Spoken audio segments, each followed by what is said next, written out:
So the next week when he came in, he brought him 8 rolls, an entire basket of bread. He thought, surely this will satisfy this man. So after the meal, he approached him again and said, how was your meal? He says, as always, the meal is great, but still not enough bread. I thought, man, this guy is impossible to satisfy. So I thought, you know what I'm going to do? I'm going to special order something. So for the next week, he ordered one of those 9-foot-long loaves, like this giant baguette. And when the man came in, he sliced it in half and put both pieces right in front of the man with his food. It's like, now he's going to be happy. So after the meal was over, he went back over with a smile and he said, well, how was your meal? The man said, as always, the food is perfect, impeccable, but I see you're back to giving only 2 pieces of bread. Sometimes we all feel like that, right? It's impossible to satisfy us. We want more and more and more. Let me ask this. What is it that made Jacob, and not Abraham or Isaac, Moses, the true father in the Torah of the Jewish people? They are called the congregation of Jacob, the children of Israel. Jacob, whose name was to become Israel, is the man whose name is borne by the Jews, ancient and modern. Yet Jacob did not begin the Jewish journey. Abraham did. Jacob faced no trial like that of Isaac at the binding. He did not lead the people out of Egypt, nor did he give them the Torah. To be sure, all his children stayed within the faith, unlike Abraham or Isaac. But that simply pushes the question back one level.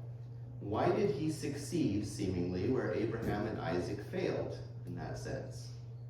It seems that the answer lies in this week's Torah portion as well as next week's. Jacob was the man whose greatest visions came to him when he was alone at night, far from home, fleeing from one danger to the next. In this week's Torah portion, escaping from Esau, he stops and he rests at night with only stones to lie on, and he has an epiphany. This is Genesis 28, 12 to 17. He had a dream in which he saw a stairway resting on the earth with its top reaching to heaven, and the angels of God were ascending and descending upon it. When Yaakov awoke from his sleep, he thought, surely the Lord is in this place, and I was not aware of it. He was afraid and said, how awesome is this place? This is none other than the house of God. This is the gate of heaven. In next week's Torah portion, fleeing from Laban and terrified at the prospect of meeting his brother Esau again, he wrestles alone at night with an unnamed adversary.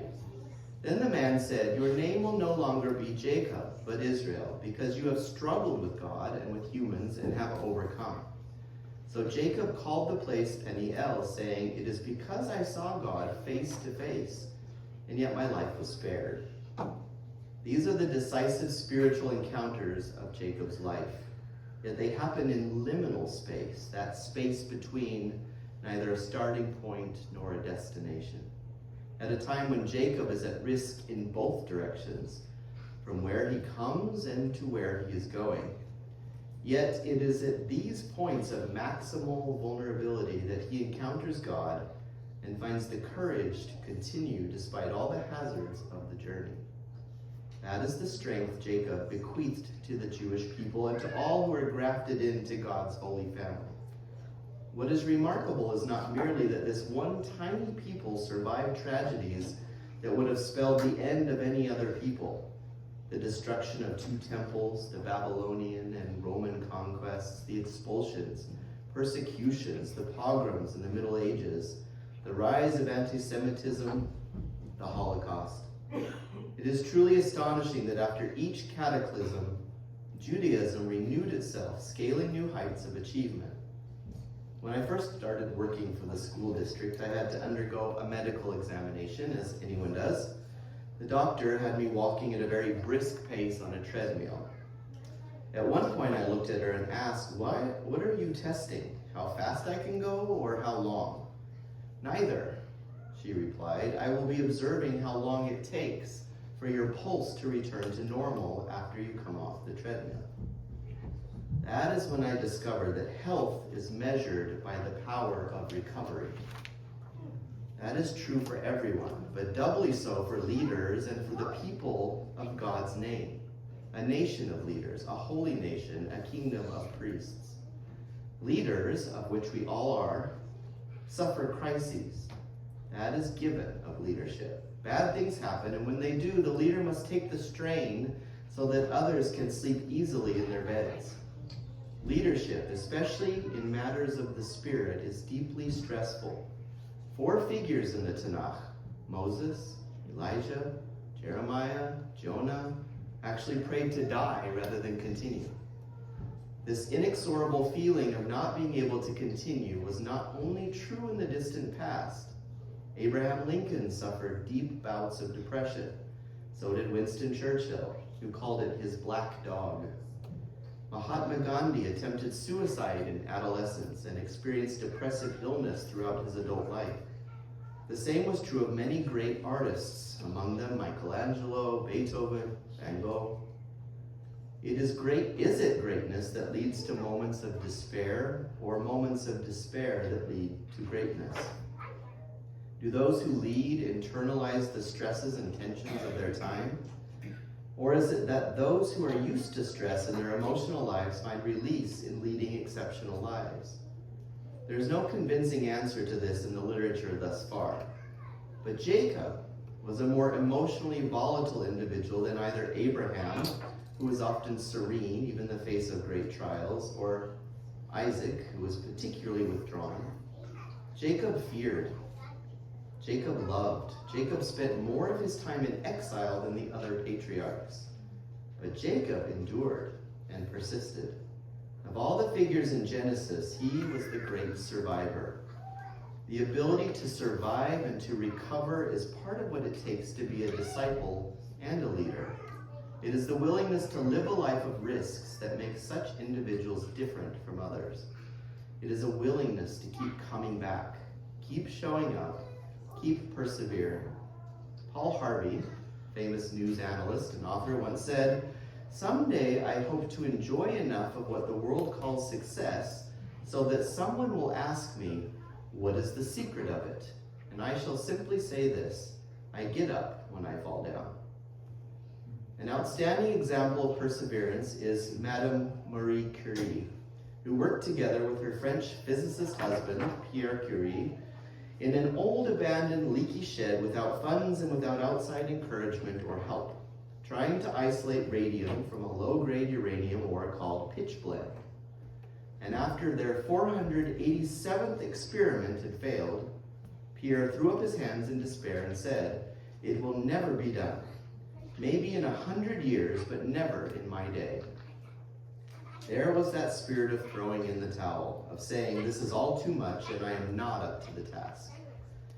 Marie confronted him with a resolute face and said, "If it takes 100 years, it will be a pity, but I will not cease to work for as long as I live."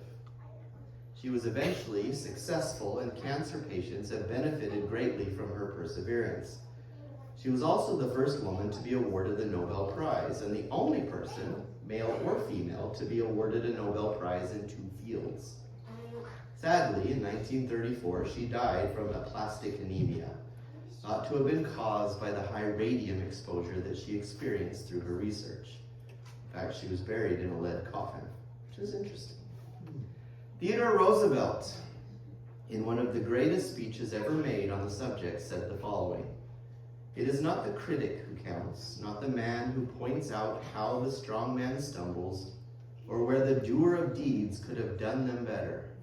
The credit belongs to the man who is actually in the arena, whose face is marred by dust and sweat and blood, who strives valiantly, who errs, who comes short again and again, because there is no effort without error and shortcoming, but who does actually strive to do the deeds, who knows great enthusiasms, great devotions, who spends himself in a worthy cause, who at the best knows in the end the triumph of high achievement, and who at the worst, if he fails, at least fails while daring greatly, so that his place shall never be with those cold and timid souls who neither know victory nor defeat."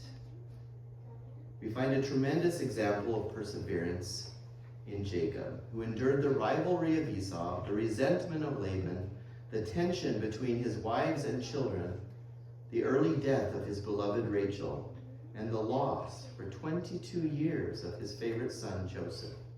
He said to Pharaoh, "Few and evil have been the days of my life." Yet on the way he encountered angels, and whether they were wrestling with him or climbing the ladder to heaven, they lit the night with the aura of transcendence. By doing our best to keep fighting, keep going, remaining faithful to a faithful God, and following his life-giving commandments, a beautiful refinement will come into our lives. We will learn to love your enemies and pray for those who persecute you, so that you may prove yourselves to be sons of your Father who is in heaven, as the Master tells in Matthew 5. The blessings that come to us from perseverance in this life are real and significant, and for the life to come, they are beyond our comprehension. There will be days and nights when you feel overwhelmed, when your heart is heavy and your head hangs down.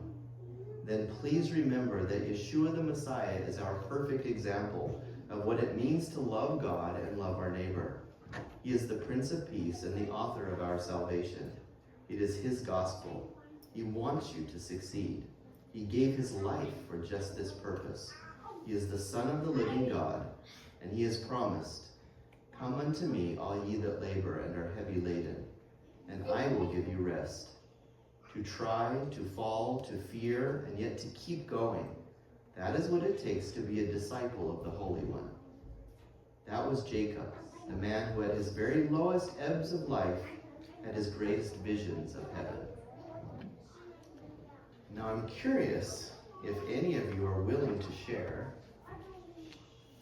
something in your life that represented a time of failing and yet perseverance. Some blessing that came from continuing on a path that seemed impossible. I know all of you have experienced it. Doesn't mean you want to share it. But if you're so willing, I would love to hear a time where you have triumphed over something that felt impossible. I think that people can be blessed by those experiences.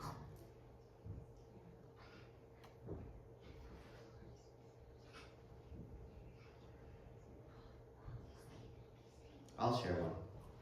So, some years ago, there was a family that I knew that were in pretty bad shape. It was a single mom raising her kids, and they had a great desire to come to church. But this particular family, the son, who was a teenager, was kind of rebellious, and he did a lot of damage in his school and with his grades and so forth. And in order for him to be able to graduate, he needed to attend some sort of makeup classes. I forget exactly what it was, but they were on the day and during the time that they were able to come to church.